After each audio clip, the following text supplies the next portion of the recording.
Утре ќе се знае кој ќе биде новиот ректор на Универзитетот Гоце Делчев Штип. Во фокусот на академската јавност е прашањето кој ќе добие доверба да ја води оваа институција со над 12.000 студенти, десетици факултети, институти и лаборатории. Изборот се спроведува на слободни, неспоредни и тајни избори од страна на наставно-научните и уметничките совети. Право на кандидатура имаат само редовни професори со македонско државјанство.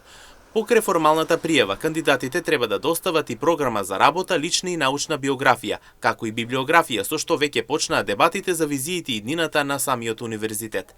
Избраниот ректор од утре ќе го преземе мандатот на 15 септември и ќе ја води институцијата до 2028 година. Од него се очекува не само да ја зачува академската стабилност, туку и да ја засели меѓународната позиција на универзитетот. Одлуката што ќе ја донесат членовите на советите утре, ќе го одреди правецот на универзитетскиот развој за наредните 3 години. Понатаму, она што останува како прашање е кој ќе биде новиот прв човек на Универзитетот Гоце Делчев. Инаку Дејан Мираковски, доктор на технички науки, е ректор на Универзитетот Гоце Делчев Штип од 2022 година и заклучно од тога што е одговорно во овие 3 години го управуваше самиот универзитет.